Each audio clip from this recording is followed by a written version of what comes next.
चले फिर दुआ किया करें ना, सब कुछ ओपन हो जाए।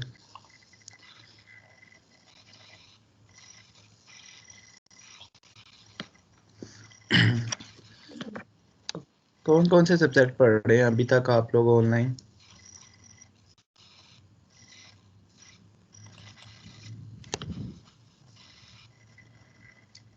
सर इंग्लिश तो शायद knitting weaving and design.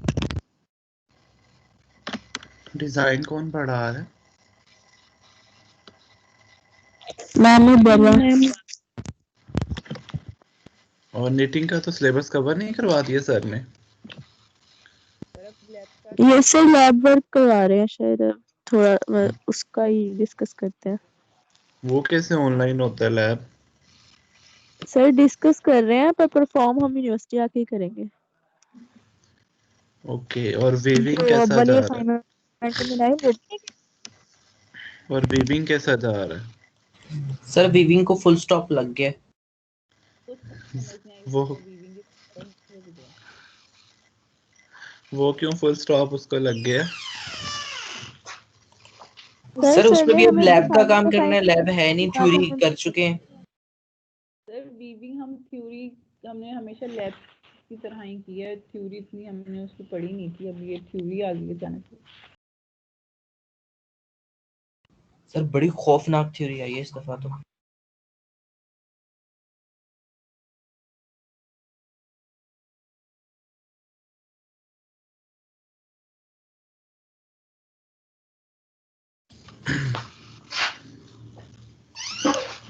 Sir ने सेशनल भी मार्कअप कर दिए हुए हैं आप लोगों के वीविंग के?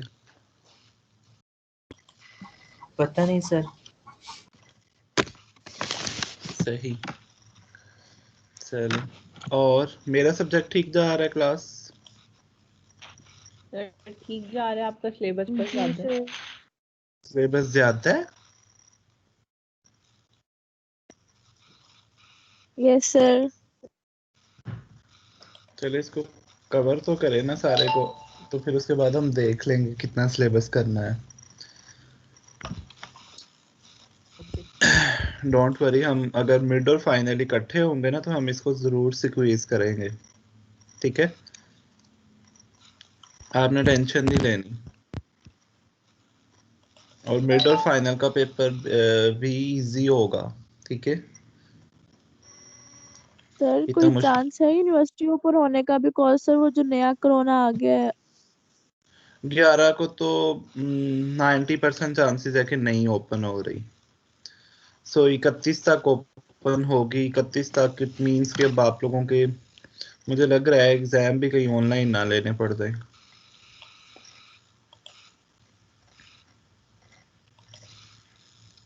क्योंकि सर अजीब यूनिवर्सिटी चौधरी का चांद ही हो गई यूनिवर्सिटी। यूनिवर्सिटी खुद ओपन नहीं हो सकती ना, वो जैसे नोटिफिकेशन आता है उसके ऊपर ही उन लोगों ने अमल करना होता है। सर अगर इन लोगों ने ऑनलाइन किया तो हम लोग का जो लैब वर्क है वो भी फिर ऑनलाइन नहीं होगा। क्या कह रही हैं आप? तो मतलब अब जिस तरह अगर इन लोगों ने कहा कि हम लोग का ऑनलाइन एग्जाम्स वगैरह होने, तो अभी हम लैब सब्जेक्ट्स नहीं पढ़ रहे ना, तो हम लोग के फिर लैब सब्जेक्ट्स भी ऑनलाइन ही होंगे। लैब को या तो नेक्स्ट सेमेस्टर के लिए शिफ्ट कर देंगे या फिर उसको ऑनलाइन कर देंगे, यही हो सकता है। क्योंकि वो ऐसे कर नहीं सकते, यूनिवर्सिटी ओपन नहीं कर सकते इस तरह।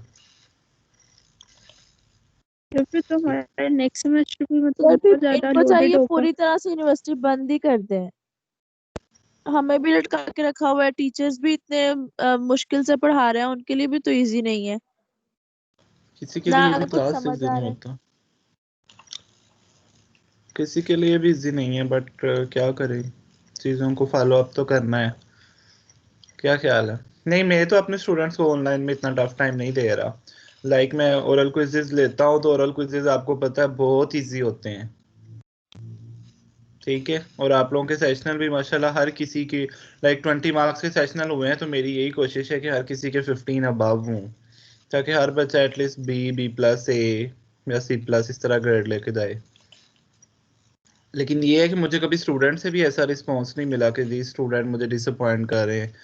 बहुत सारे टीचर्स कहते हैं ना स्टूडेंट बहुत तंग करते हैं ये वो, मुझे तो कभी ऐसा फील नहीं हुआ।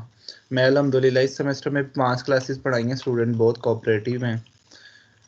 या शायद मैं स्टूडेंट की नेचर के मुताबिक जाकर पढ़ाता हूँ उनको, ये भी हो सकता है।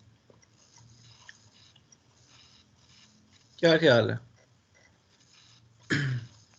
Yes sir. बिल्कुल सर। एक बार याद रखिएगा क्लास, ऑनलाइन सेशन है इसलिए मैं आप लोगों को बहुत ज़्यादा एथिकल चीज़ें तो नहीं सिखा सका। वैसे मैं मतलब दूसरी क्लासेस को मैंने आपको जैसे बताया था सिखाता हूँ। जो चीज़ें आप लोगों के पास हैं उस पे शुक्र करना सीख लें, उस पे अल्लाह ताला का शुक्र करें कि अल्लाह ताला ने आपको चीज़ें दी हैं। जो चीज़ आपके पास नहीं है उसके ऊपर जो है वो गिला शिकवा छोड़ दें। बस ये समझ लें ये चीज़ आपकी किस्मत में नहीं है, आपके नसीब में ही नहीं है। आपको अल्लाह ताला ने थोड़ी चीज़ दी है, आप लोगों को अल्लाह ताला ने थोड़ी खुशियाँ दी हैं, थोड़ी या जितना भी जो भी चीज़ है वो थोड़ी है या ज़्यादा है, उस पे अल्लाह ताला का शुक्र अदा करें, ठीक है? और बस उसके ऊपर खुश होना सीख लें। जो चीज़ आपके पास है, जो रिश्ते आप लोगों के पास हैं, उनके साथ खुश रहना सीख लें। बजाय इसके कि बहुत ज़्यादा जो है वो बंदा सोशल सर्कल अपना बढ़ा ले और बीच में जो है वो किसी के साथ सिंसियर हो, किसी के साथ ना हो, वो बहुत बुरी चीज़ है, बहुत बुरी चीज़ है क्लास। खुदाया किसी के लिए जो है वो टाइम पास जो है वो रिलेशन ना रखें, किसी को धोखे में ना रखें। क्योंकि अगर आपका किसी की वजह से दिल दुखा है ना, तो दिलों में तो अल्लाह ताला रहता है। इट मीन्स आपने किसी का दिल नहीं दिखाया, आपने तो अल्लाह ताला को ही नाराज कर लिए। सो अपने इर्द गिर्द जो चीज़ें आपके पास हैं उस पे शुक्र अदा करें। जो चीज़ें आपके पास नहीं है तमन्ना करनी चाहिए, दुआ करनी चाहिए, लेकिन गिला शिकवा नहीं करना चाहिए, एटलीस्ट लोगों के साथ नहीं करना चाहिए। और जो रिलेशंस होते हैं इनके अंदर सिंसेरिटी रखो हमेशा। जो आप लोगों के पास रिलेशन है कम रख लो लेकिन सिंसेरिटी रख लो। ऐसा नहीं है कि हर एक के साथ जो है वो रिलेशन रखो और उसके साथ जो है वो इस तरह से बाद में लोग करते हैं। लाइक मैं 7th सेमेस्टर में था, 7th सेमेस्टर की क्लास थी, एंड वाली क्लास थी, तो 2-3 बच्चों ने इस तरह कमेंट किया कि इस तरह लोग करते हैं, जो कि सर बहुत बुरी चीज़ है, आपने इसके बारे में डिक्टेट करना है। तो मैंने ये वाकई फील किया कि नहीं ये बहुत बुरी चीज़ है कि किसी को मायूस करना, किसी के दिलोजारी करना, ठीक है, किसी को जो है वो डिसहार्ट करना। सो मेरी आप लोगों से भी पर्सनल रिक्वेस्ट है कि एटलीस्ट किसी की दिलआज़ारी ना करें, ठीक है, किसी को डिसहार्ट ना करें। क्योंकि इसकी वजह से बहुत सारे लोग जो है वो अपनी लाइफ में जो है वो डिस्ट्रैक्ट हो जाते हैं, ट्रैक से हट जाते हैं, अपने पेरेंट्स की से जो है वो रूड बिहेवियर करने पे उतर जाते हैं।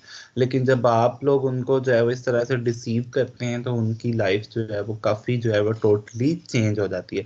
लेकिन आपको पता होना चाहिए बच्चों, दुनिया तो जो है वो मकाफत अमल है ना, जैसा यहाँ पे हम लोग करेंगे वैसे ही हमारे साथ होना है ना। सो एटलीस्ट कभी भी इस तरह से किसी के साथ बिहेव ना करें, हमेशा सिंपथी शो करें, स्मूथ शो करें। कोई आपके साथ करता है ना तो कोई बात नहीं, उसको उसके हाल पे छोड़ दो, ठीक है, लेकिन आपने आगे से इस तरह से बिहेव नहीं करना। लाइक अब मैं अब टीचर हूँ ना, मेरे साथ भी बहुत सारे बच्चे इस तरह से कर जाते हैं, रूड बिहेव भी मेरे साथ कर जाते हैं, लेकिन मैंने कभी इस तरह से नहीं उनके साथ पर्सनल होने की ट्राई की।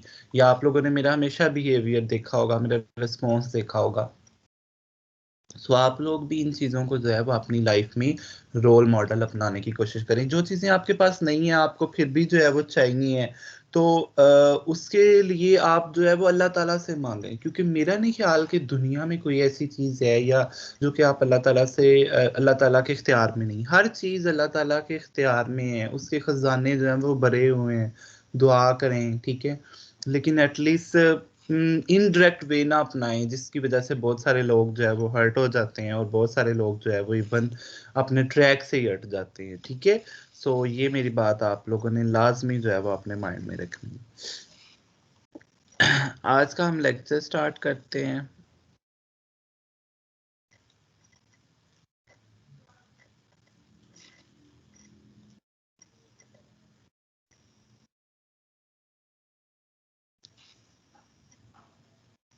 डाइंग हमने कितना पढ़ लिया था मेरे ख्याल, लास्ट उसकी जो क्लासिफिकेशन थी वही रहती थी।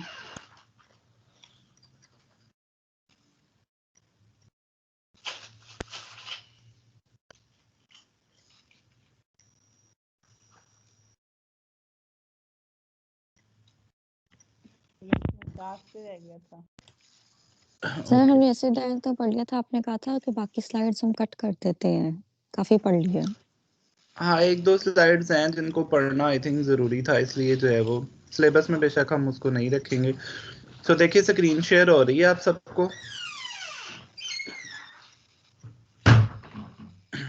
यस सर, शेयर हो रही है जी।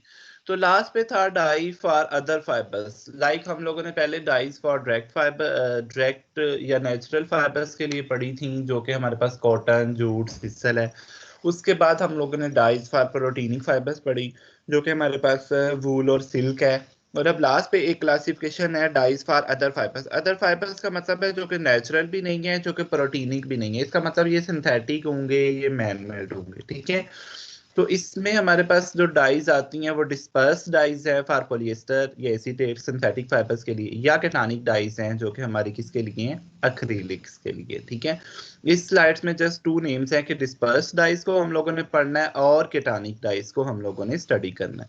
नेक्स्ट इनकी सिर्फ दो स्लाइड्स हैं, उनको देख लेते हैं। डिस्पर्स डाइज जैसे कि आप लोगों ने उसको लास्ट स्लाइड में पढ़ा कि ये पॉलिएस्टर के लिए यूज होती है, ठीक है।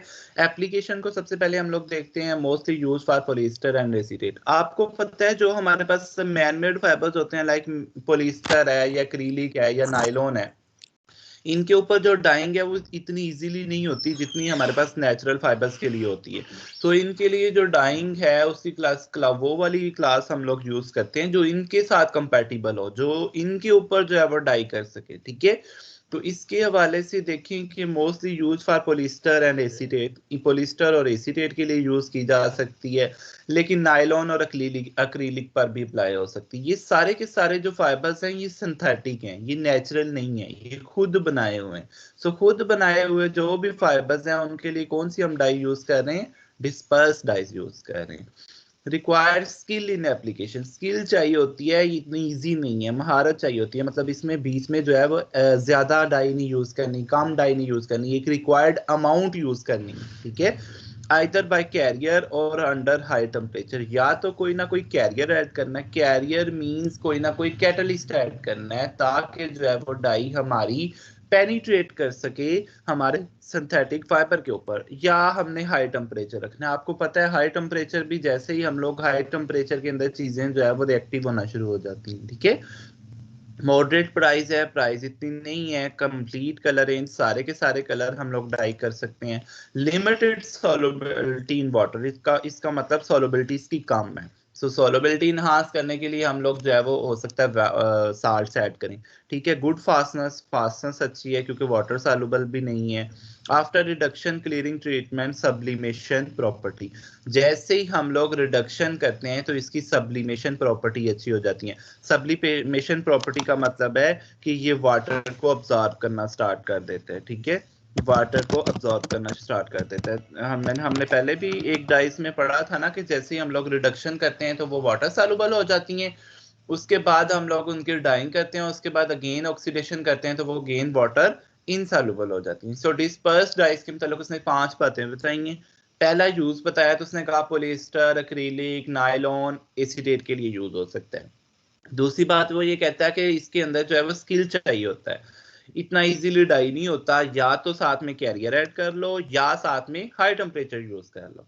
तीसरी बात वो ये बताता है कि इसका कलर जो है वो उसमें सारे के सारे अवेलेबल हैं।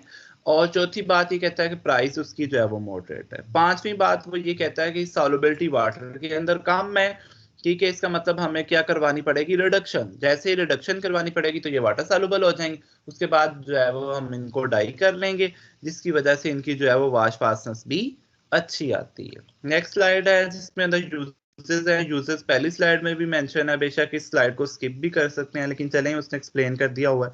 Basically develop for dyeing of acetate, वही चीज है, एसीटेट के लिए यूज कर सकते हैं। Disperse dyes are also used for dyeing of polyamide, polyamide बोलते हैं नायलॉन को, नायलॉन के लिए, एक्रिलिक के लिए, ऑरलॉन या क्राइलन फाइबर्स, ये सारे के सारे जो फाइबर्स हैं ये सिंथेटिक फाइबर्स हैं, मैन मेड फाइबर्स हैं, ठीक है। तो इनके जितने भी क्लासेस हैं मैन मेड फाइबर्स की, उनको डाई करने के लिए हम लोग कौन सी क्लासिफिकेशन यूज करते हैं, डिस्पर्स डाइस यूज करते हैं। with the addition of carrier or swelling agent, these dyes are also used in the dyeing of polyester. Polyester के लिए ऐसे यूज नहीं होता क्योंकि पॉलिस्टर के अंदर जो है वो इसकी पेनिट्रेशन नहीं है, डाई अंदर तक नहीं जा सकती, तो उसके अंदर हम लोग क्या करते हैं, कैरियर्स यूज करते हैं। जैसे ही क्लास कैरियर होती है तो फाइबर्स क्या हो जाते हैं, स्वेलिंग हो जाती है, ओपन अप हो जाते हैं। तो ऐसे ही वो ओपन अप हो जाते हैं तो डाई उनके अंदर तक पेनिट्रेट कर जाती है और हमारे पास जो फाइबर्स हैं, जो भी फैब्रिक्स हैं, वो हमारे पास क्या हो जाते हैं, डाइड हो जाते हैं। ठीक है, so this was all about dispersed dyes. जी, कैरियर का क्या मतलब है सर? कैरियर का ये मतलब है कोई भी सॉल्ट हो सकता है, कोई भी ऐसा एजेंट हो सकता है जो कि फाइबर्स को स्वेल करे। जैसे स्वेल करे, फूलना शुरू हो जाएंगे तो उनके अंदर तक जो है वो डाई पेनिट्रेट हो जाएगी। क्योंकि जो पॉलिएस्टर का जो हमारे पास जो फाइबर है ना, वो स्वेल नहीं होता, उसकी जो है वो मोटिफ बंद होती है, उसकी जो स्ट्रक्चर है वो ऊपर से बंद होता है। इसका मतलब डाई हो तो जाती है लेकिन वो फाइबर के ऊपर ऊपर रह जाती है, जो कि वाशिश के बाद उतर सकती है ना। तो जैसे ही हम फाइबर को ओपन अप कर लेंगे, डाई अंदर तक जाके पेनिट्रेट करेगी, तो उसकी वजह से हमारे पास जो डाई की स्ट्रेंथ है वो ज्यादा अच्छी होगी। क्लियर है? Yes sir. जी, कोई स्टूडेंट मुझे बताएगा कि डिस्पर्स्ड डाइज में हमने अभी तक क्या क्या पढ़ा? मारिया आप बताओ। 1299 सर डिस्पर्स डाइज मोस्टली होती है उन पे सिंथेटिक फाइबर्स पे, एक्रेलिक फाइबर्स पे, जिन पे जो नेचुरल नहीं होते, और उनके बाद इनको हम लोग करने के लिए सॉल्ट्स वगैरह ऐड करते हैं ताकि इनकी अच्छे से पेनिट्रेशन हो जाए। और आपने अभी पढ़ाया है सर, यही पढ़ाया है? ठीक है, गुड। जी, नेक्स्ट देखिए class basic cationic dyes. Basic cationic dyes जो है वो हमारी मेनली यूजफुल है एक्रिलिक के लिए। पहले आपने एक्रिलिक क्लास जो भी डाइंग की हम लोगों ने क्लासिफिकेशन पढ़ी, आई थिंक हम लोगों ने 4 और 3, 7 और तकरीबन 9 टाइप्स पढ़ी हैं। तो उसमें 5 बातें आप लोगों को लाजमी पता होनी चाहिए। एप्लीकेशन क्या है, कैसे इसकी वॉश फास्टनेस और बॉयल फास्टनेस कैसी है। तीसरी बात ये कि ये हमारे पास जो है वो कैसे यूज होती है। चौथी बात ये कि इसकी क्या क्वालिटी है, मतलब कि ये जो है वो हमारे पास इजीली अवेलेबल है, या उसके बाद जो है वो प्राइस इसकी कितनी है। और पांचवी बात ये कि इसमें कलर रेंज जो है वो कितनी अवेलेबल है, क्या सारी की सारी कलर रेंज अवेलेबल है या सिर्फ डार्क कलर्स हैं या सिर्फ जो है वो हमारे पास ब्राइट कलर्स हैं। सो बेसिक एटॉनिक डाइज जो है वो mainly use for acrylic. Acrylic के लिए ज्यादातर यूज होती है।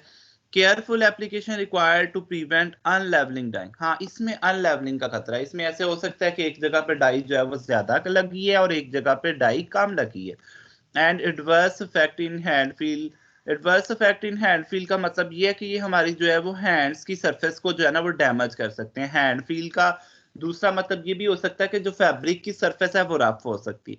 सो हैंड फील के अंदर दो चीजें आएंगी, एक तो वर्कर का जो है वो हैंड डैमेज हो सकता है, दूसरी चीज ये आ सकती है कि फैब्रिक की सरफेस जो है वो टफ हो सकती है, ठीक है, रफ हो सकती है। Fabric surface can be rough, एक ये चीज हो सकती है, या उसके बाद जो है वो हमारी hand skin can be damage. ठीक है, इसके अंदर ये दो ड्रॉबैक आ गए।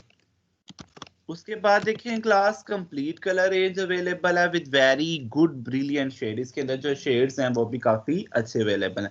सो बेसिक एटॉनिक डाइज के अंदर उसने ये बताया कि ये हम लोग ज्यादातर जो है वो एक्रिलिक्स के लिए यूज करते हैं। केयरफुल एप्लीकेशन इसमें रिक्वायर्ड होती है क्योंकि इसमें अनलेवलिंग होती है। ठीक है, दूसरी बात ये है कि इसमें दो चीजें अफेक्ट कर सकती हैं हैंड फील को। हैंड फील का मतलब यह है कि फैब्रिक की सरफेस जो है वो भी रफ हो सकती है, और उसके बाद जो है वो हमारी हैंड की स्किन जो कि वर्कर वहां पे अवेलेबल हो सकता है, या डाई करने के बाद अगर हम उस फैब्रिक को टच करें और जिसके ऊपर प्रॉपर डाई ना हुई हो तो हमारे जो है हैंड को एलर्जी हो सकती है, या हैंड की स्किन जो है वो डैमेज हो सकती है। सारे के सारे कलर अवेलेबल है और इसमें जो शेड्स हैं वो भी काफी ज्यादा ब्रिलियंट है, मतलब कि लाइट और डार्क शेड्स का कॉम्बिनेशन है, और शेड्स के आगे अफेक्ट भी दिए हुए हैं जो कि काफी ब्रिलियंट है। कहाँ पे यूज हो सकती है? यूज आप लोगों का मैंने बताया मेनली यूज है हमारे पास acrylic. Basic dyes with the dyeing with silk and wool from Asian baths are used where brightness is of prime concentration। जहाँ पे brightness चाहिए, जहाँ पे हमें lustrous चाहिए, जहाँ पे हमें चमक चाहिए ना, वहां पे हम लोग जो है वो बेसिक डाइज के अंदर भी थोड़ा सा हम लोग जो है ये जो केटाइनिक डाइज है ये मिक्स कर लें तो वहां पर भी हम लोग यूज कर सकते हैं, बेशक वो हम लोग वूल या सिल्क को ही डाई क्यों ना कर रहे हैं। With the introduction of cotton dyes possessing higher fastness property, their use of dyeing cotton has diminished. इसको बेशक छोड़ दें, वो कहता है कि कॉटन डाइज एक स्पेशल क्लासिफिकेशन इजाद हुई है जिसकी वजह से इसका यूज जो है वो कम हो गया है. Basic dyes are used extensively for dyeing cut flowers, dried flowers, also dried jute, sisal, coir and wood toys. ये सिर्फ टेक्सटाइल को डाई करने के लिए यूज नहीं होती, बल्कि ये फ्लावर्स जो बच्चों के खिलौने होते हैं उनको यूज करने के लिए, और जो मिट्टी के बर्तन हैं उनको भी डाई करने के लिए ये यूज होती हैं. With the introduction of acrylic fiber, a new range of modified basic dyes, cationic dyes, were perfected for this dyeing of this material. कहता है कि acrylic fiber, अपना माइक ऑफ करें स्टूडेंट. acrylic fiber जैसे introduce हुआ है तो ये जो है वो हम लोगों ने इसके अंदर जो है वो इन डाइज के अंदर थोड़ी बहुत मॉडिफिकेशन भी कर ली. So cationic and basic dyes, basic dyes भी इन्हीं को ही बोलते हैं, बेसिक एंड cationic डाइज. ठीक है, इसके अंदर उसने क्या क्या बताया कि ज्यादातर यूज ये किसके लिए होता है, एक्रिलिक. बहुत इसके अंदर जो है वो ब्राइट शेड्स अवेलेबल है, कलर रेंज सारे के सारे हम लोग इसको डाई कर सकते हैं, लेकिन बस ये है कि जैसे आप लोगों ने डाई करना है तो आप लोगों को केयरफुल रहना पड़ेगा, क्योंकि इसके अंदर जो है वो अनलेवलिंग हो सकती है, और दूसरी बात ये कि इसका जो है वो हैंड फील जो है वो प्रॉपर नहीं रह सकती, मतलब कि हमारे फैब्रिक की सरफेस रफ हो सकती है और जो हमारे स्किन की जो सरफेस है वो भी डैमेज हो सकती है. उसके बाद यूजेस में ये बताता है कि एक्रिलिक तो है ही है इसका यूज. उसके बाद वो कहता है कि कट फ्लावर्स को, यूटेंसिल्स को, बच्चों के टॉयज को, उनको डाई करने के लिए हम भी इनको यूज कर सकते हैं. और उसके बाद वो ये बात बताता है कि हम लोग जो है वो वूल या सिल्क जो है उनको भी अगर डाई करना है और हमें काफी ब्राइट शेड्स देने हैं तो वहां पर डाइंग के लिए भी हम लोग जो है वो ये वाली क्लासिफिकेशन यूज करते हैं. और एक लास्ट यूज वो ये बताता है कि जैसे जी जी ये कट फ्लावर्स क्या होते हैं? कट फ्लावर्स होते हैं कि लेट्स सपोज हम लोग जो है वो फ्लावर से कोई ना कोई डिजाइन बना रहे हैं, फ्लावर्स के वो ओरिजिनल फ्लावर्स नहीं होते, वैसे ही फ्लावर्स की पत्तियां होती हैं. आप लोगों ने देखा होगा डेकोरेशन पीसेस के अंदर जो है वो कट फ्लावर्स लगते हैं. 1345 अपना माइक ऑफ करें.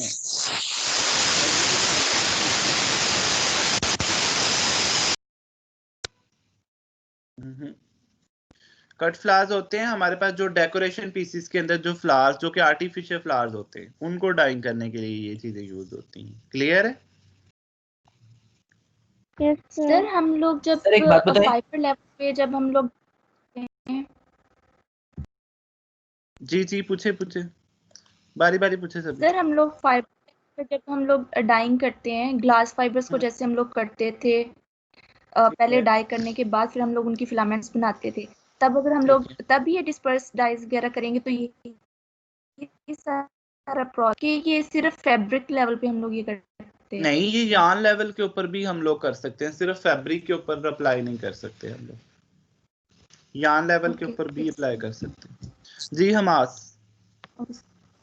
सर मुझे भी कुछ पूछना है. जी जी पूछें. सर ये डिस्पर्स डाई जो है ये भी मतलब ये एक्रेलिक पे भी होती है, और जो बेसिक कैटायन है वो होती ही सिर्फ एक्रेलिक पे है, तो सर इसमें ये मतलब अगर एक्रेलिक डिस्पर्स से हो रहा है तो उसके लिए ये फिर बेसिक क्यों बना है? क्योंकि इसकी प्रॉपर्टी एक चीज और इनहांस है, वो ये है कि इसमें ब्राइट शेड ज्यादा अवेलेबल है. तो आपको पता है एक्रिलिक ज्यादातर उन चीजों में यूज होता है जिनकी चमक ज्यादा होती है. तो वो किस चीज से ज्यादा होती है, वो ये वाली डाई से ज्यादा होती है. तो एक चीज को दो चीजों से भी तो डाई कर सकते हैं, वो कुछ नहीं हो सकता. लाइक हम लोग जो है वो अवेलेबिलिटी तो काफी है, लाइक आप लोग जो है वो बॉडी स्प्रे यूज करते हैं तो हर एक की स्प्रे तो है, हर एक की जो है वो फ्रेग्रेंस तो है, लेकिन वो डिफरेंट क्यों है? क्योंकि हर एक का टेस्ट डिफरेंट है ना. क्लियर? कर सकते हैं उससे भी हम लोग डाई, लेकिन इससे जो है वो ब्राइटर शेड्स. जी 1345 सर आपने अभी बोला कि जो हमारे मिट्टी के खिलौने होते हैं हम उन्हें भी डाई कर सकते हैं इसके साथ, तो वो कैसे हो सकता है? वो डाई इस तरह नहीं होता. हम लोग जो है वो डाई के लाइक हम लोग जो है वो बाथ के अंदर उसमें हम लोग क्या करते हैं कि एक शावर के अंदर इसको फिक्स करते हैं या एक बोतल के अंदर हम लोग इस डाई को जो है वो डालते हैं, उसके बाद जो है वो हम लोग शावर से करते हैं. ठीक है, जिस तरह घरों में नहीं होता हम लोग कपड़े प्रेस करते हुए जो है वो शावर से जो है वो वाटर स्प्रे कर रहे होते हैं, उस शावर की तरह का एक शावर होता है जिसकी वजह से जिसके थ्रू जो है वो हम लोग इसको डाई करते हैं. तो डाई बाथ के अंदर डाई कलर उन पे पूरा डाई हो जाता है? हाँ, उसकी कलर पेनिट्रेशन भी अच्छी होती है क्योंकि वो उसको अट्रैक्टिव करता नहीं, ये स्पेशली बनाई उसके लिए हुआ है। और मिट्टी के बर्तन में वो डाई बिल्कुल अंदर तक पेनिट्रेट तो नहीं कर रही होती, लेकिन मिट्टी की अपनी एबिलिटी है कि वो जो भी चीज उसके अंदर जाती है वो उसको अब्जॉर्ब कर लेती है। लाइक मिट्टी के अंदर आप पानी डालेंगे तो वो उसके अंदर अब्जॉर्ब हो जाता है ना, क्योंकि वो उसकी इनहेरेंट एबिलिटी है, उसकी नेचुरल एबिलिटी है। Okay sir, thank you. जी, नेक्स्ट क्वेश्चन।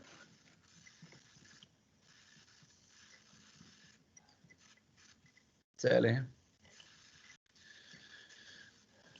आज हमारे पास क्लास प्रिंटिंग का है कुछ पोर्शन। ये अब हमारे पास प्रिंटिंग का पोर्शन स्टार्ट हो गया और प्रिंटिंग में हम लोग जो है वो ऑलमोस्ट 2 लेक्चर्स लगाएंगे, एक आज वाला लगाएंगे और एक जो है वो हम लोग नेक्स्ट पढ़ेंगे, और उसके बाद हमारा लास्ट टॉपिक होगा जो कि होगा फिनिशेस।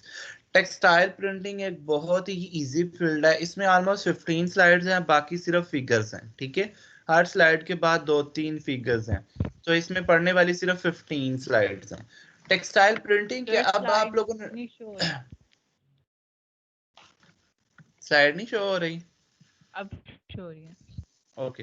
टेक्सटाइल प्रिंटिंग में आप लोगों को मैंने बताया था डाइंग और प्रिंटिंग के अंदर क्या डिफरेंस होता है, कि डाइंग में हम लोग एक ही कलर जो है वो यूज करते हैं और वो अमूमन डाइंग बाथ में जो है वो हम लोग उसको डाई कर रहे होते हैं, जिसमें हम लोग कलर शेड तो दे सकते हैं लेकिन डिफरेंट कलर्स इस तरह से नहीं दे सकते प्रॉपर्ली, या पैटर्न्स नहीं बना सकते। ठीक है, जबकि टेक्सटाइल प्रिंटिंग में हम लोग क्या करते हैं, हम लोग पैटर्न्स बनाते हैं, हम लोग डिफरेंट कलर्स के डिजाइन बनाते हैं। सो इसको इसको हम लोग क्या बोलते हैं, टेक्सटाइल प्रिंटिंग। देखते हैं इसके अंदर क्या क्या है। टेक्सटाइल प्रिंटिंग की डेफिनेशन है, defined as the localised form of colouration into substrate to develop a specific pattern और design. Localised form of colouration का मतलब ये है कि कलर सिर्फ जो है वो लोकलाइज्ड जगह पे जाके लगता है, हमारी डिजायर्ड जगह पे, जहां पे हमने कलर देना है सिर्फ वहां पे जाके कलर अप्लाई होता है। To develop a specific pattern और डिजाइन, एक पैटर्न या एक डिजाइन को प्रोड्यूस करने के लिए। Viscous paste are use for printing to achieve the proper design sharpness.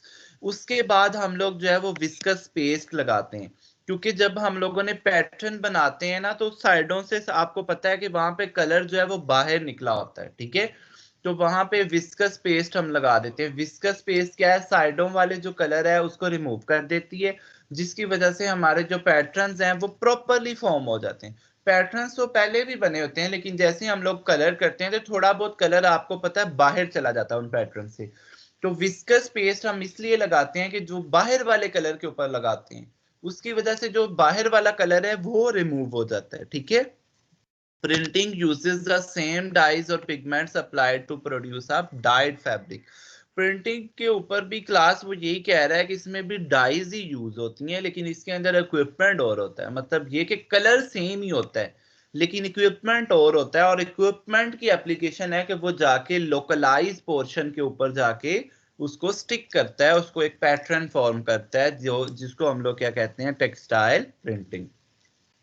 Textile printing क्या होती है, एक बार फिर रिपीट कर रहा हूँ। टेक्सटाइल प्रिंटिंग में हम लोग जो है वो लोकलाइज्ड पोर्शन के ऊपर जो है वो हम लोग कोई ना कोई पैटर्न को प्रोड्यूस कर रहे होते हैं। अगर उस पैटर्न से बाहर जो है वो हमारा कलर चला जाए तो वहां पे हम लोग क्या लगा रहे होते हैं, विस्कस पेस्ट। और उसके बाद देखिए, printing uses the same dyes और pigments apply to produce the dyed fabric. इसमें भी सेम किस्म के जो है वो डाइज और पिगमेंट्स होते हैं, लेकिन मैंने आपको बताया कि इक्विपमेंट जो है वो चेंज होता है जो कि उसको प्रिंट कर रहा होता है।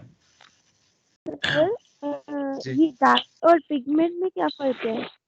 हाँ, डाइज और पिगमेंट में क्या फर्क है। डाइज में हमारे पास होता है पूरे का पूरा सोल्यूशन होता है। ठीक है, लेट्स सपोज आप एक पानी है एक गिलास, उसके अंदर कलर मिक्स कर लो रेड, तो वो एक हो गया हमारे पास डाई। जो हमारे पास पिगमेंट है वो आप लोग कह लें कि एक स्पॉट होता है, एक ड्रॉप होता है। ठीक है, सिर्फ एक ड्रॉप होता है और वो अमूमन होता भी सॉलिड फॉर्म में। ठीक है, पिगमेंट आप लोग कह लो कि वो ड्राइड स्टेट होती है, वो कह लो कि जस्ट एक डॉट होता है। ठीक है, लेट्स सपोज आप लोग पेंसिल है ना, पेन है ना, सिंपल पेन से अगर आप पेज के ऊपर लिखेंगे तो वो पिगमेंट से उसके अंदर जो है वो लिख रहा है, लेकिन अगर आप पूरी की पूरी इंक।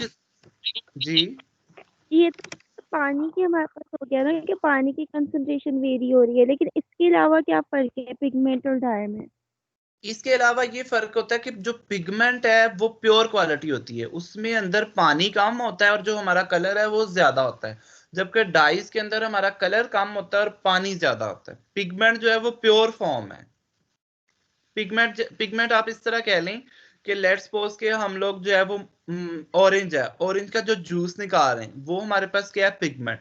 लेकिन अगर उसके बाद हम लोग उसको किसी वाटर के अंदर मिक्स करके जो है वो नेक्स्ट कोई भी चीज एप्लीकेशन के अंदर यूज कर रहे हैं तो वो डाई है। पिगमेंट उसकी प्योर स्टेट है। सर जिस तरह हमारे पास पोस्टर कलर्स जो होते हैं, जब वो बॉटल में होते हैं उनको हम पिगमेंट बोलेंगे, और जब हम उसको वाटर में करके वो अप्लाई करते हैं उसको फिर हम बोलेंगे। डाइस बोलेंगे, एग्जैक्टली डाइस बोलेंगे। क्लियर है? ठीक है ओके, नेक्स्ट देखिए सर क्लास जी। सर जब जो है हम लोग लोकलाइज जो है वो जगहों पर जो है प्रिंटिंग कर रहे हैं, तो सर वो कलर जो है फिर बाहर क्यों जो निकल जाता है और फिर हमें विस्क स्पेस क्यों अप्लाई करनी पड़ती है उसके ऊपर? एक मिनट ठहरे, मैं आपका आंसर रिस्पॉन्ड कर।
जी आप पूछें, आप क्या पूछ रही हैं कि पिगमेंट में जो है वो डाई प्रिंटिंग में हमारे पास कलर बाहर क्यों चला जाता है?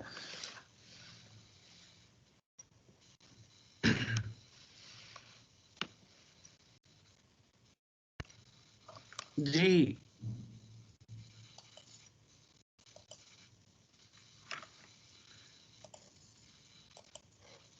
जी स्टूडेंट, किसका क्वेश्चन था सर क्लास? आई थिंक उसने यही पूछा था। जी वो सर ये कह रही। हम जो है वो अप्लाई कर रहे हैं कि लोकलाइज्ड जगहों पर जो है वो प्रिंटिंग कर रहे हैं, तो सर फिर वो जो है वो साइड से जो है वो क्यों खराब हो रहा है, और जो फैब्रिक का जो मिडल पोर्शन है वहां क्यों नहीं हो रहा खराब? वो खराब नहीं हो रहा, मतलब कि लोकल, लेट्स सपोज हमने एक लीव्स बनाए हुए हैं ना, पत्ते बनाए हुए हैं अपने फैब्रिक के अंदर, तो सिर्फ हम लोगों ने पत्तों के अंदर ग्रीन कलर देना है, तो हो सकता है थोड़ा का थोड़ा कलर जो है वो ग्रीन पत्तों से बाहर भी चला जाए, तो जो बाहर चला गया वहां पे हम लोग पेस्ट अप्लाई करें। वो जरूरी नहीं है कि हमारी मशीन की वजह से चला जाए, सम टाइम फैब्रिक भी ऐसा होता है कि वो कलर को थोड़ा बाहर कर देता है। जैसे आप लोग जो है वो पेन से किसी पेज के ऊपर लिखे ना, कुछ पेजेस पे जो है वो इंक वहां पे ठहरती है और कुछ पेजेस में इंक हमारी फैल भी जाती है। ये चीज आप लोगों ने ऑब्जर्व की है? तो ये वो वाली चीज है। सर पेस्ट कौन सा लगाते हैं? पेस्ट हम लोग अमूमन जो है वो हम लोग इसमें जो है वो इस पेस्ट का नाम होता है साल्टिश पेस्ट, लेकिन इसके अंदर जो है वो हम लोग नेक्स्ट पढ़ेंगे कि इसमें कौन कौन सी पेस्ट है, लेकिन उसको जस्ट एक नाम दिया विस्कस पेस्ट। इसकी आगे टाइप्स होती हैं कि कौन कौन सी पेस्ट हम लोग लगा सकते हैं। सर क्लियर है? उसके बारे में तो ये नहीं लिखा हुआ कि ये जो है वो शार्प करता है, उसे लिखा है achieve the proper design sharpness.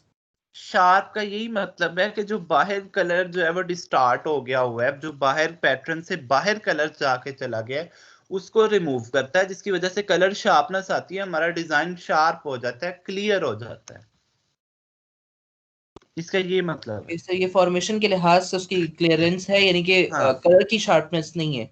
नहीं कलर की शार्पनेस नहीं है, कलर को कैसे शार्प करेगा, जस्ट ये उसका डिजाइन को प्रॉपरली शेप देता है। क्लियर है?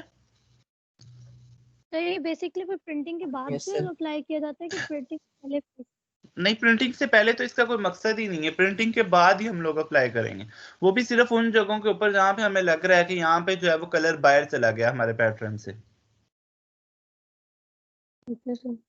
जी सर मतलब ये तो बहुत मुश्किल नहीं हो जाएगा अगर हमारे पास बल्क में बन रहा है कपड़ा, तो हम कहाँ कहाँ रखेंगे? मतलब अगर जो शर्ट बन रही है जो बहुत बल्क में बन रहा होता है वहां पे मशीन इतनी जो है वो हमारी सिंक्रोनाइज होती है, मतलब मशीन की क्वालिटी इतनी अच्छी होती है कि वहां पे ये फॉल्ट नहीं आता।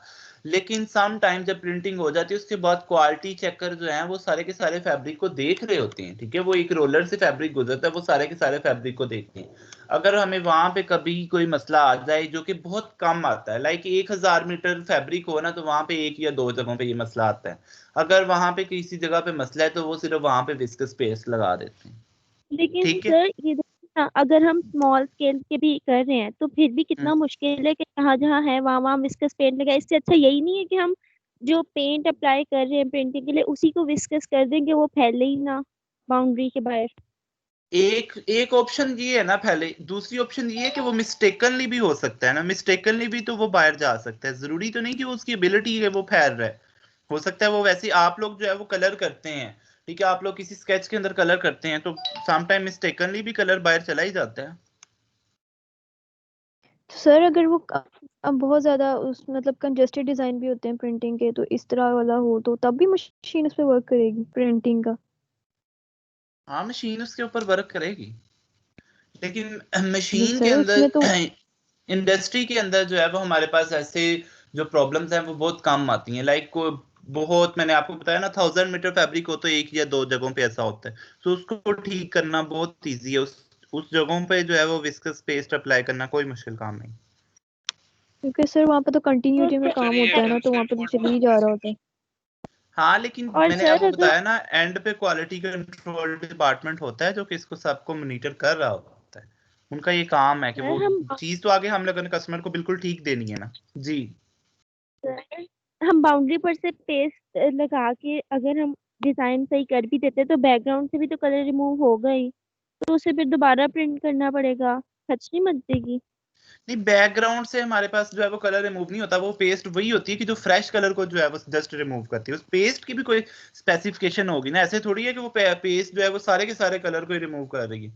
बैकग्राउंड वाला कलर जो है जो कि डाइड हुआ होता है वो जो है वो स्ट्रॉन्ग हुआ होता है, वो 2-3 दिन पहले का हुआ होता है, ये सिर्फ फ्रेश कलर को रिमूव कर रही है। क्लियर? और प्रिंटिंग सर इसमें लेयर्स में सर ये होती है, इकट्ठी नहीं होती? फॉल्ट जो है वो सेंस के अंदर।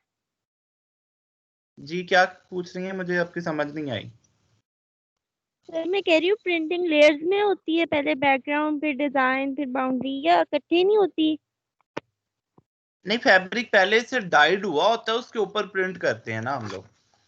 मैं आप लोगों को एक दो वीडियो और दिखाता हूँ, अगर उसमें क्लियर हो जाएगा। मैं आपको एक दो वीडियोस दिखाता हूँ, उसमें क्लियर हो जाएगा। जी आप पूछें question 1361। Sir I was asking के जी सलमान।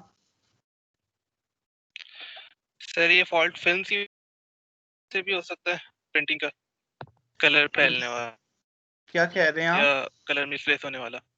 मैं जो फॉल्ट है कलर मिसप्लेस होने वाला, वो फिल्म्स की वजह से हो सकती है, यूज करते हैं हम फ्लैट बेड के अंदर, रोलर प्रिंटिंग के अंदर। फिल्म्स की वजह से भी वैसे मैंने आज तक तो नहीं कभी सुना कि फिल्म्स की वजह से प्रोड्यूस हो रहा है, लेकिन हो सकता है कि फिल्म्स की वजह से प्रोड्यूस हो गया हो सकता है, किसी भी वजह से हो सकता है, लेकिन फिल्म्स की वजह से मैंने कभी सुना नहीं है। क्लियर? जी क्लास, नेक्स्ट देखिए हमारे पास जो है वो मेथड्स कौन कौन से हैं। देखें हमारे पास ब्लॉक प्रिंटिंग है, रोलर प्रिंटिंग है, स्क्रीन प्रिंटिंग है। स्क्रीन प्रिंटिंग के आगे दो टाइप्स हैं, फ्लैट बेड और rotary screen printing, heat transfer printing और इंकजेट प्रिंटिंग। स्टाइल्स जो है वो हमारे पास डायरेक्ट प्रिंटिंग हो सकते हैं, फ्लॉक प्रिंटिंग, डिस्चार्ज प्रिंटिंग और हमारे पास रेजिस्ट प्रिंटिंग। इन सब की आगे एक एक स्लाइड के ऊपर डिस्क्रिप्शन है, उनको हम देखते हैं तो उसके बाद जो है ये आप लोगों का क्लियर हो जाएंगे जो भी कंसेप्ट हैं। सबसे पहले क्लास हमारे पास है ब्लॉक प्रिंटिंग। ब्लॉक प्रिंटिंग हम लोग जो है वो किस तरह से करते हैं ये देखें। लेट्स सपोज ये हमारे पास जो फैब्रिक है ये ब्लॉक हुआ होता है। Block printing is something like stamp printing, कि हम लोग एक स्टैम्प होती है, उस स्टैम्प को जो है वो हम लोग उसके ऊपर जो है वो लगाते हैं, ठीक है। और वो जो है वो कोई भी सर पैटर्न मुझे प्रिंट हो स्लाइड में जाता शो है। हो रही। 1-2 मिनट वेट करें, आपको हो जाती है। अब हो रही है? नो सर 2-3 मिनट वेट करने के बाद कहा था कि नहीं हो रही। बाकी स्टूडेंट्स को भी नहीं हो रही स्लाइड शो? सर हो सर रही हमें तो हो हो रही रही है है सर।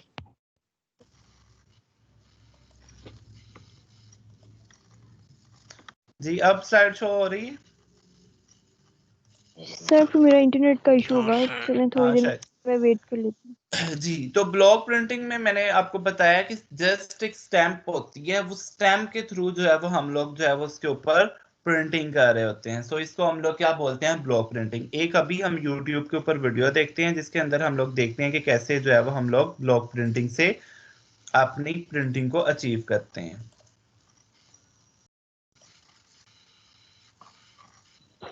सर ब्लॉक प्रिंटिंग में कौन सी डाई यूज होती है, मतलब ऐसी कौन सी होती है कि एक स्टैम्प से और फिर हटती भी नहीं है ब्लॉक यूजुअली? रिएक्टिव डाइज इसके अंदर यूज हो सकती हैं।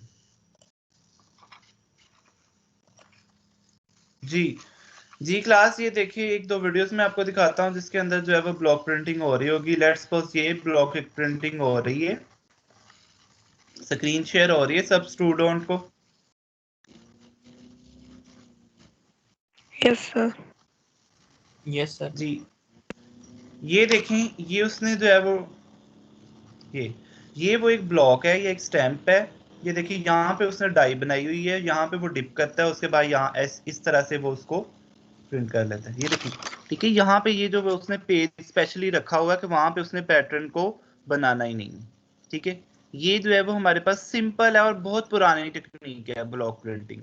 अब आजकल ये बहुत कम यूज होती है, मतलब डोमेस्टिक लेवल पे, घरों लेवल पे यूज हो सकती है, लेकिन इंडस्ट्री लेवल पे ये यूज नहीं होती क्योंकि इसमें तो बहुत ज्यादा टाइम लग जाता है और एक ये हाथ से सारा काम होता है, हैंडमेड होता है, तो इसमें गलती के चांसेस बहुत ज्यादा होते हैं। लेकिन जस्ट क्या है कि एक पेस्ट बनाई हुई होती है उसने किसी भी डाइस की, और एक ब्लॉक होता है, पैटर्न होता है जिसके ऊपर पैटर्न प्रिंट होता है इस ब्लॉक के ऊपर। सो इस ब्लॉक के थ्रू वो जो है वो अपने फैब्रिक के ऊपर प्रिंट कर लेता है। ये देखिए अब उसके अंदर प्रिंट दे रहा है। क्लियर है? सब बच्चों को समझ आ रही है कि ब्लॉक प्रिंटिंग कैसे होती है? Yes sir. Yes sir. Sir मतलब कोई यस छोटा सर। सा पीस हो, मतलब लाइक जैसे दुपट्टा हो, इस तरह की कोई चीज करनी हो उसके लिए तो ये प्रोसेस ठीक है ना, मतलब हाँ, बल्क के हैंड लिए नहीं ठीक? कर्चीफ, रुमाल वगैरह के लिए, इनके लिए तो बहुत यूजफुल है। और ये वही चीज है जिसको हम लोग वो कहते हैं थप्पा लगवाना। ठीक है, सर वो जो छोटे होते एक्टिविटी कराते थे स्कूल वाले, वो पोटैटो के एग्जैक्टली ऊपर वो जी वही काट है, के। वही है, बिल्कुल वही है। ठीक है, ये देखें इस तरह से वो कर रहा है।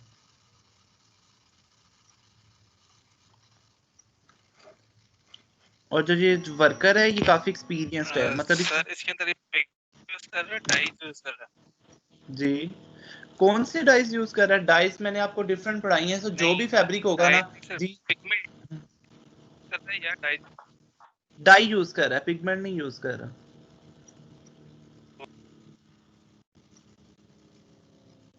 ये देखें अब यहाँ पे पर वो सर कलर भी ये दे रहे कलर का जो डाई है ये तो बहुत ही ज्यादा विस्कस, आपने कहा था डाई वो होता है जिसमें काफी ज्यादा वाटर इन्वॉल्व होता है, तो ये किस तरह का है? जरूरी तो नहीं है कि वो वाला जो है वो डाई जिसमें अंदर जो है वो हम लोगों ने फैब्रिक उसके अंदर से गुजरना है, वहां पे वाटर ज्यादा हो सकता है, लेकिन ये वाला डाई ही है जहाँ पे पिगमेंट आएगा वो मैं आप लोगों को क्लियरली बताऊंगा कि ये पिगमेंट है, तो इसमें आप लोगों को क्लियरली डिफरेंस पता चलेगा।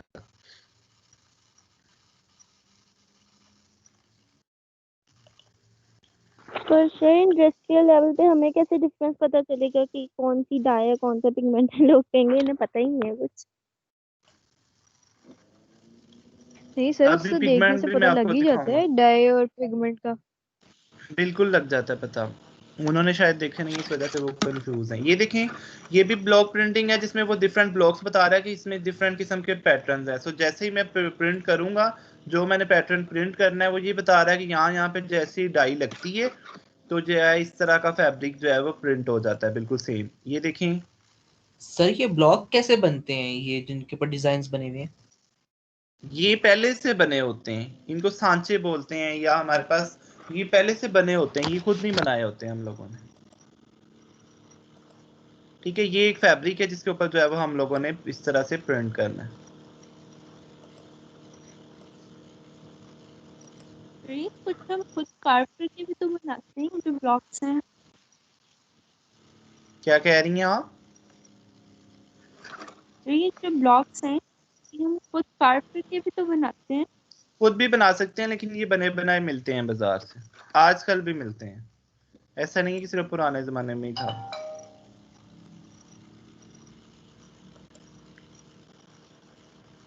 ये देखिए, ये एक कार्ड है जिसके थ्रू वो इसके ऊपर अप्लाई कर लेगा। ये एक स्पंज सा है,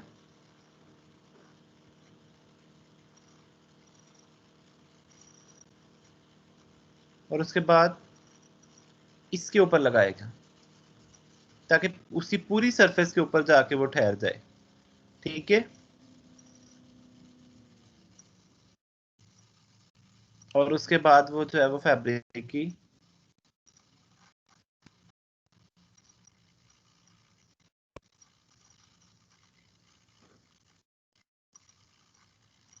ये देखें। ठीक है, तो इस तरह से हमारा कोई भी पैटर्न जो है वो प्रिंट हो सकता है। तो इसको हम लोग क्या बोलते हैं, ब्लॉक प्रिंटिंग, जिसके अंदर जो है वो हमारे पास एक हैंडमेड होता है, उसके थ्रू जो है वो हम लोग प्रिंटिंग करते हैं।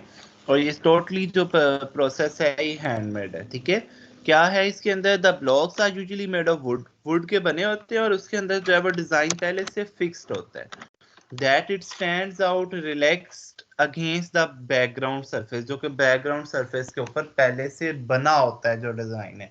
The print plate is applied to the design surface on the block and the block then pressed against the fabric. वो जो ब्लॉक है वो फैब्रिक के ऊपर जो है वो हम लोग अप्लाई करते हैं, उसके बाद उसको प्रेस करते हैं। प्रेस इसलिए करते हैं ताकि सारे के सारा जो हमारे पास डाई है वो फैब्रिक के ऊपर लग जाए यूनिफॉर्मली, ऐसा ना हो कि किसी जगह से लगे किसी जगह से ना लगे। The process is repeated with different design and colors until the pattern is complete. अगर different design है तो तब तक जो है वो हम लोग प्रोसेस जो है वो करते रहते हैं जब तक हमारे के पास सारे के सारा डिजाइन नहीं बन जाता और सारे के सारे कलर्स नहीं बन जाते। ब्लॉक प्रिंटिंग इज स्लो, आपको पता है स्लो है, लेबोरियस है, लेबर बहुत ज्यादा चाहिए होती है, and is not suitable for high volume commercial use. जैसे कि मैंने आपको बताया कि अगर आपको बहुत बल्क में चाहिए है फैब्रिक्स की प्रिंटिंग, तो वहां पे हम लोग जो है वो ब्लॉक प्रिंटिंग नहीं यूज कर सकते, क्योंकि ये जो है वो टोटली हैंडमेड है। नेक्स्ट देखिए क्लास, रोलर प्रिंटिंग है। रोलर प्रिंटिंग में हमारे पास ये वाली स्लाइड देखिए, रोलर प्रिंटिंग में एक रोलर होता है, उस रोलर के ऊपर पहले से डिजाइन हमारा फिक्स होता है। ठीक है, एक शीट लगी होती है हमारे डिजाइन की, तो वो रोलर जो है वो हमारे फैब्रिक के ऊपर से पास आउट होता है, फैब्रिक के ऊपर से गुजरता है। जैसे ही वो फैब्रिक के ऊपर से गुजरता है तो जो रोलर के ऊपर प्रिंट होता है वो हमारे फैब्रिक के ऊपर आके फिक्स हो जाता है। इसको हम लोग क्या बोलते हैं, roller printing. Colour is transfer to the fabric with an engraved roller. Engraved roller का ये मतलब है कि रोलर की सरफेस के ऊपर जो है वो हमारे पास डिजाइन प्रिंट होता है। ठीक है, rollers are hollow metal cylinder, metal का होता है, coated with copper with design grooves unit. Design groove का ये मतलब है कि इसके अंदर सुराख होते हैं, उन सुराखों के अंदर मतलब जिस तरह ब्लॉक्स है ना, तो जिस तरह ब्लॉक के ऊपर डिजाइन बना हुआ है ना, अब हमारे रोलर के ऊपर वो डिजाइन बना हुआ है। ठीक है, the roller collects the color from a furnishing roller which is dipped partially into the print paste. Roller को पहले हम लोग जो है वो प्रिंट की पेस्ट में डिप करते हैं, जैसे ही उस पेस्ट में डिप करते हैं तो उसमें कलर लग जाता है। उसके बाद वो जो रोलर है वो वॉल पे करते थे कलर। जी जी बिल्कुल, तो उसके बाद वो जो रोलर है वो फैब्रिक की सरफेस के ऊपर से गुजरता है, तो वो फैब्रिक की सरफेस के ऊपर से गुजरता है तो वो हमारे पास जो कलर है उसको जो है वो ट्रांसफर कर देता है फैब्रिक के ऊपर।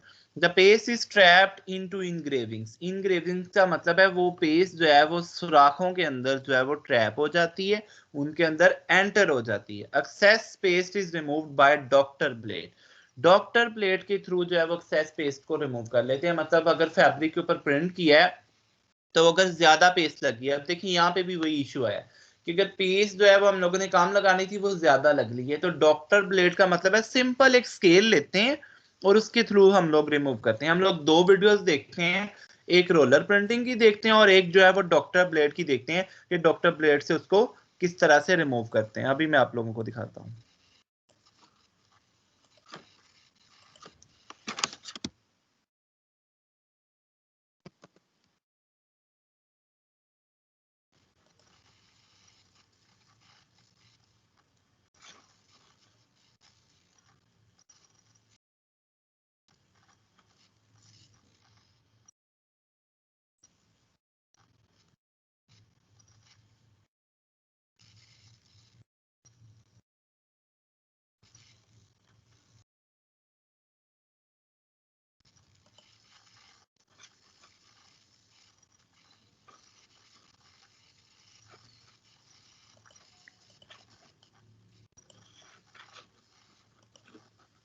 जी क्लास, ये देखेंगे हमारे पास रोलर प्रिंटिंग है, ठीक है। अब इसके अंदर यहाँ पे ये जो है वो डिजाइनर ने पहले देख लेना है कि हमारे पास हमने कौन सा डिजाइन फिट करना है। ये उसने डिजाइन बना लिया। अब ये यहाँ पे जाएगा, ये देखिए ये रोलर एक ही है लेकिन ये इसने पहले से शीट्स बनाई होती हैं, ठीक है, कि हमने कौन से रोलर पे अब कौन सी शीट लगानी है, और शीट जो है वो इनग्रेड होती है, मतलब होलो होती है।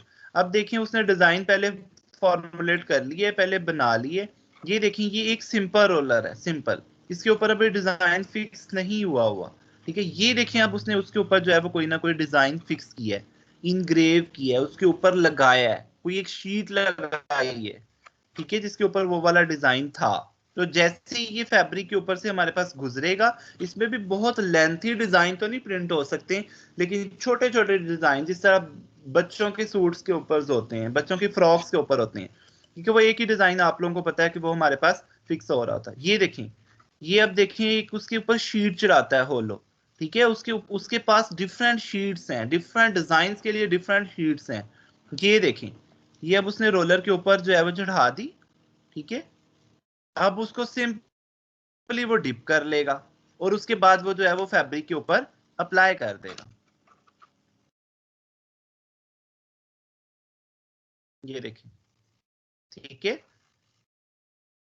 उसके बाद देखें, ये देखें अभी जो है वो सिर्फ उसके ऊपर पेस्ट लग रही है, नीचे जो है वो पेस्ट वाला पड़ा था, ठीक है, सोल्यूशन। अब देखें उसका सारे के सारा पेस्ट लग गई है उस रोलर के ऊपर, और अब हमें वो डिजाइन भी नहीं मिल रहा, नजर नहीं आ रहा, ठीक है। लेकिन जैसे ही आप देखेंगे, ये देखें अब एक डिफरेंट और हम लोगों ने दिया कि हम लोगों ने डिफरेंट डिजाइन चाहिए था ना, अब इसको भी वो पेस्ट के अंदर डिप कर देगा। या ये आई थिंक वही वाला डिजाइन है जिसको उसने पेस्ट में लगा ली है। अब lining up to the cylinder, अब देखिए यहाँ पे ये फैब्रिक के साथ फिक्स करेगा और फैब्रिक के ऊपर प्रिंटिंग होगी। ये यहाँ पे उसने आके फिक्स कर दिया।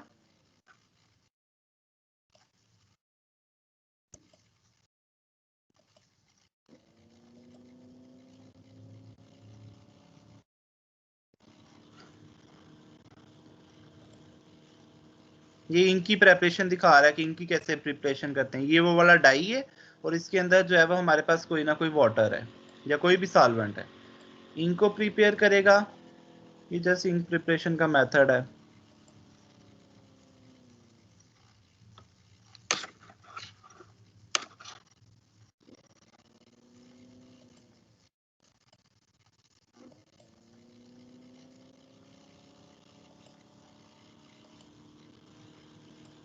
उसके बाद ये देखें प्रिंटिंग, प्रिंटिंग किस तरह से होती है इसकी।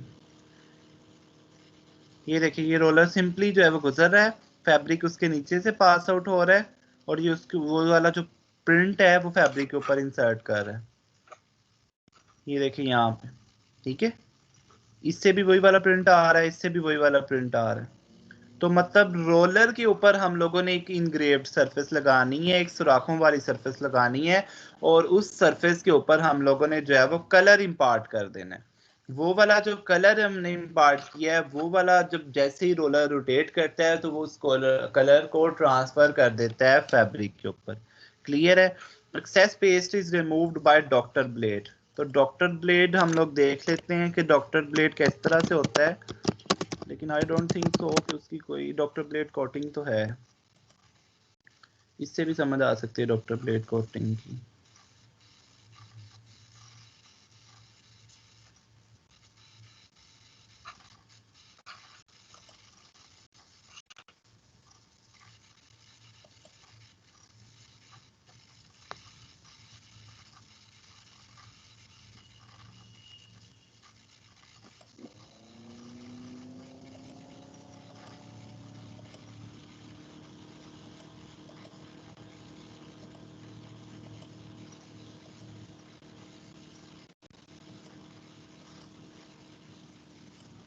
हाँ ये देखिएगा यहाँ पे ये डॉक्टर ब्लेड करेगा, देखिएगा क्लास, इसके ऊपर कोटिंग करनी है, कोई भी प्रिंट लगाना है। ये प्रिंट है ना, लेट्स सपोज रोलर से जो है वो इस तरह से प्रिंट लगा है, ये देखिए, उसके बाद ये डॉक्टर ब्लेड कर रहा है, मतलब एक सिर्फ एक स्केल होता है इसके पास।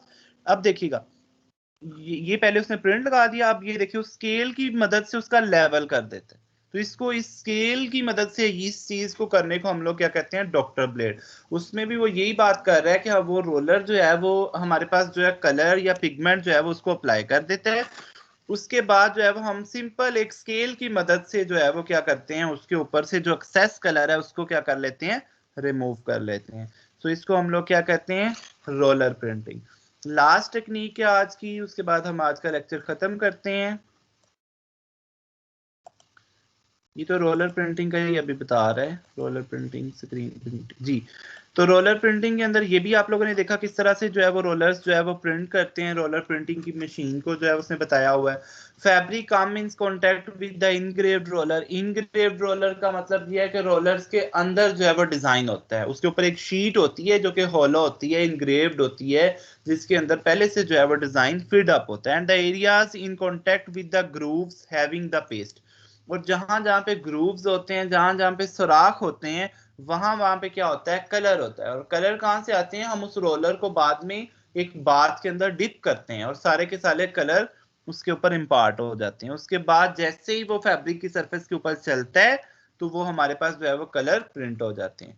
Print design repeat depends on circumference. जितना उसका सरकमफ्रेंस ज्यादा होगा, जारी बात है उतना ही प्रिंट जो है वो ज्यादा होगा। सरकमफ्रेंस का मतलब है जितना रोलर बड़ा होगा। Fabric is dried after printing. Fabric को ड्राई करते हैं, ड्राई करना बहुत जरूरी है क्योंकि अगर हमने फोल्ड पहले कर लिए तो जो प्रिंट है वो खराब हो जाते हैं, कलर ऊपर नीचे हो जाते हैं, मिक्स हो जाते हैं। ठीक है। लिमिटेशन क्या है, change of design takes time. अगर हमने चेंज ऑफ डिजाइन करना है तो सबसे पहले हम लोगों को रोलर के ऊपर डिजाइन बनाना पड़ेगा, उस तरह का डिजाइन बनाना पड़ेगा। ये इसकी लिमिटेशन है, ड्रॉबैक है, डिसएडवांटेज है। Reduce colour yield because of high printing pressure. Pressure इसमें बहुत ज्यादा अप्लाई होता है क्योंकि रोलर एक वजनी चीज है ना, तो हो सकता है उसमें जो है वो कलर इतना अच्छा इम्पार्ट ना हो। सो this was all about roller printing. जहां तक आज हमने पढ़ा है 9 स्लाइड्स पढ़ी हैं। अब किसी का कोई क्वेश्चन है तो वो मुझसे पूछें जी क्लास। No sir. चलें, क्विज तैयार है सब बच्चों का? सब कह रहे हैं क्विज आज ना लें। यस सर सर आज सब कह रहे प्लीज। हैं क्विज ना लें। यस सर आज ना लें प्लीज। सर हमने कोई क्लास में भी नहीं कहा। Yes sir sir please. क्या कहने दे। अच्छा सर हम एक क्वेश्चन है जी जी सलमान क्वेश्चन करें। सर आपने कहा था ये पहले फोल्ड नहीं करेंगे साथ ही, तो सर ये डायरेक्टली बेकिंग के लिए जाएगा, पहले क्या करेंगे सर? नहीं ड्राई मैंने करेंगे, तो देखा ड्राई था वो करेंगे, डायरेक्ट बस ड्राई करते हैं, ड्राई करते हैं, आगे स्टीम दे देते हैं। ये रोलर से भी नहीं इसकी ड्राइंग हो सकती, स्टीम दे सकते हैं हम लोग आगे। Okay sir. जी क्लास जी एक्सक्यूज मी सर। जी सर ये जो प्रिंटिंग है तो वो फैब्रिक के सरफेस पर जो है वो डाई जो है वो लग रहा है, क्योंकि सर ये जो भी डॉक्टर ब्लेड ने आपने कहा कलर रिमूव करने के लिए, तो सर वो फैब्रिक की सरफेस पे होगा फिर ही जो है वो रिमूव होगा। जी जी इसमें सरफेस के ऊपर होता है। आपको पता है डाइंग ज्यादा लॉन्ग टाइम होती है, प्रिंटिंग तो इतनी लॉन्ग टाइम नहीं होती। प्रिंट के कलर तो खराब हो जाते हैं क्योंकि प्रिंट सिर्फ सरफेस के ऊपर लगती है अमूमन। तो सर ये फैब्रिक के अंदर नहीं कॉर्पोरेट जो है, जैसे सर डाइज जो है फैब्रिक के अंदर जो है वो जाकर केमिकली उनके साथ रिएक्ट कर रहे हैं, तो ये नहीं कर नहीं, रहे इसमें होते? केमिकली रिएक्ट नहीं कर रही होती, लेकिन इसमें कलर हम ऐसा यूज करते हैं जो कि कोई एटलीस्ट 20 वॉशेस तक स्टेबल हो, इसलिए प्रिंटिंग महंगी होती है ना। Okay sir. और सर वो सर जो डाइज में था कि वो केमिकली रिएक्ट कर जाते हैं सर, तो वो क्या फाइबर्स के जो केमिकल्स हैं उनके साथ जो है वो केमिकली रिएक्ट कर रहे हैं? फाइबर्स के उसके अंदर साल्ट हम यूज करते हैं ना, साल्ट के अंदर पॉजिटिव नेगेटिव होता है, तो डाइज सर से ये वो पॉजिटिव कैसे नेगेटिव। रिएक्ट कर रहे हैं उसके साथ? जी तब वो केमिकली कैसे रिएक्ट कर रहे हैं डाइस वही बता फैब्रिक? रहा हूँ ना कि हम लोग उसके अंदर साल्ट यूज करते हैं। Salt let's suppose sodium chloride भी है तो उसमें पॉजिटिव नेगेटिव चार्ज होता है, वो जैसे ही फैब्रिक के ऊपर जाता है तो वो पॉजिटिव और नेगेटिव चार्ज क्रिएट होता है। तो जो भी हम लोग डाई यूज करते हैं, डाई के अंदर भी पॉजिटिव नेगेटिव चार्ज होता है। डाई का पॉजिटिव उसके नेगेटिव के साथ जाके अट्रैक्ट करता है, डाई का नेगेटिव उसके पॉजिटिव के साथ जाके अट्रैक्ट करता है, अट्रैक्शन होती है और रिएक्शन हो जाता है। क्लियर है? लेकिन इतनी डेप्थ तक ना जाएं आप, मुश्किल हो जाएगा। ओके 46 स्टूडेंट्स हैं, तो चलें आज का क्विज हम नहीं लेते, आज जाएंगे, लेकिन जो हैं थैंक यू सर। ठीक है, फिर आप लोग एंजॉय करें। ठीक है, कोई बात तो नहीं करनी, कोई बातें तो नहीं करनी? No sir. नेक्स्ट सेमेस्टर में भी वैसे आप लोगों का एक सब्जेक्ट है मेरे पास इंशाल्लाह। कौन सा सर? वो कौन सा सर? वो भी बहुत इजी सब्जेक्ट होता है, रिसर्च मेथोडोलॉजी।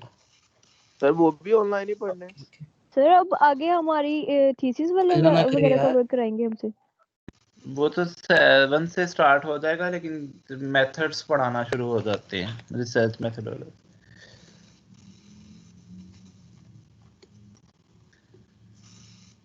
जी बच्चों, क्लियर है सब? सर आगे ये जो प्रैक्टिकल असाइनमेंट्स भी ज्यादा हैं, जैसे अभी हम कर रहे हैं एम्ब्रॉयडरी की हो गई, इस तरह हो गई। क्या पूछा आपने, मुझे एक बार फिर बताएं। सर मैं ये पूछ रही हूँ कि मतलब अब अगला जो सेमेस्टर होगा उसमें भी प्रैक्टिकल असाइनमेंट्स ऐसी ही होंगी जैसे कि अभी हम करते हैं हैंड वर्क वाली, जैसे एम्ब्रॉयडरी की हो गई, इस तरह? हाँ उनमें भी होता है, बिल्कुल होता है, लेकिन 7 सेमेस्टर से तो फिर हर बच्चा फिजिकल हो जाता है ना। चलिए दुआ करें आपके अब हालात ठीक हो जाए, काफी अर्सा हो गए और सिर्फ एक स्कूल ही सर बंद हमारी है। तो डिग्री रोल दी है इन्होंने। हाँ ऐसे ही है, उतने ऑनलाइन बच्चों के पास इतना पोटेंशियल नहीं होता। G12 86। सर मेरा एक क्विज रहता है, मैंने रिटन दिया था तो ओरल रहता है, तो मैं वो कब दूं? वो आप मुझसे इनबॉक्स में दे दें, जब मर्जी दे दें। किस जोन से मर्जी टॉपिक का सर? चलो जोन से मर्जी टॉपिक का कर लो, अगर एक ही रहता सर है तो मेरा जोन भी एक में रिटर्न रहता है। तो वो इनबॉक्स में कर लें। बहुत सारे बच्चों ने क्विज़ेस दे भी दिए हुए हैं। सर ये मैंने भी रिसेंटली दिया था, आपने उसके नंबर लगा दिए? जी जी, जब आपको उसके रिप्लाई में मार्क्ड आ जाता है ना, इसका मतलब तब मार्क्स लग गए। जब तक मार्क नहीं आता तब तक नहीं लगते, लेकिन वो आप 1-2 दिन में आ जाता है। सर मैंने उसका आपको व्हाट्सएप पे दिया था, जी इसलिए जी पूछ वो रहा आता G12 96। सर मैंने आपको 2-3 दफा मैसेज किया है, अब वेट करने का क्या है कि बाद में कोई रिप्लाई ही नहीं करते हैं। ओह सॉरी, आज कीजिएगा। वो असल में बाद ओके में सर। याद करवाता है। असल में 5 क्लासें हैं ना, 5 क्लासें हैं ना, तो वो 200 स्टूडेंट्स हैं, तो वो सम टाइम कुछ कभी स्किप भी हो जाता है, जारी बात है, आप खुद समझदार हैं। जी सर कोई बात नहीं, thank you sir. G1305। Sir मेरे भी 3 रहते हैं, मैं कल दूंगा, कल छुट्टी है मुझे। ठीक है, 3 से ज्यादा नहीं दे सकते, इतना आपको पता होना चाहिए। सर 3 ही रहते हैं। सही है। सर मैंने आपसे एक व्हाट्सएप पे क्वेश्चन पूछा था, उसका आंसर नहीं मिला। मेरे ख्याल में नहीं मिला सर। आज पूछिएगा। चलें सर, सही है। और excuse me sir. Yes sir वो आपने जो मार्क्स की लिस्ट भेजी थी उसके अंदर मेरे क्विज मिस हैं, लेकिन मैंने तो सारे क्विज दिए हुए हैं। आपके कितने क्विज हैं उसमें? सर उसमें मेरे तकरीबन 3 मिस हैं, लेकिन मैंने सारे दिए हुए हैं और मैंने आपसे मार्क्स पूछे थे, तो इनबॉक्स में मेरे पास मैसेज भी पड़े हुए हैं, तो आपने कहा था हाँ आपके सारे मार्क्स लगे हुए हैं, लेकिन वहाँ पे नहीं लगे हुए। चलें वो मैं मार्क्स लगा दूंगा, मुझे याद करवा। वो मैंने कहा सर ना कि मेरे साथ भी इसलिए ऐसे था कि मैं फाइनल मैंने एलएमएस के आपको ऊपर तब तक अपलोड नहीं करता जब तक हर स्टूडेंट जो है वो सेटिस्फाइड ना हो जाए। वो ये वजह है कि सिर्फ 5 क्लासेस हैं तो सबको हैंडल करना और थोड़ा बहुत इस तरह के इश्यूज होते हैं, लेकिन मैं इंडिविजुअली अपनी तरफ से फुल ट्राई करता हूँ। इसलिए ये रफ शीट्स होती हैं भाई, एलएमएस के ऊपर अपलोड नहीं अभी हुई। सर एलएमएस के मैंने भी ऊपर तभी आपको अपलोड होता है कि इनबॉक्स जब में दिया कंप्लीट हुआ हो है, जाएगा। लेकिन आपने मार्क नहीं लगाए। हाँ वो आज मुझे याद करवा देना आप, ओके 13:45 सर। लास्ट। सर मैंने आपको प्लीज इनबॉक्स चेक भी मी किया था, प्लीज वो एक बार चेक कर लें। जी आज मुझे दोबारा कीजिएगा। तो वो जो ओके जिनका सर। अनरीड वैसे तो मैं रख लेता हूँ, लेकिन सम टाइम वो रीड हो जाता है तो वो नीचे चला जाता है फिर। लेकिन वैसे मैं अनरीड तब तक रखता हूँ जब तक मैं मार्क्स उसको लगा नहीं देता। ठीक है, ओके बच्चों, एंजॉय योर टाइम। बहुत सारी दुआओं में याद रखिएगा, मेरे लिए खास दुआ किया करें। अल्लाह ताला आपको बहुत बहुत बहुत खुश रखे, कभी अल्लाह ताला आपको कोई परेशानी में ना डाले, और अल्लाह ताला आप लोगों की हर जो है वो आमीन। ख्वाहिश थैंक यू जो है सो वो मच उसको सर। पूरी करे। ठीक है, सेम टू यू। अप, आमीन। अपना बहुत सारा ख्याल रखें बच्चों।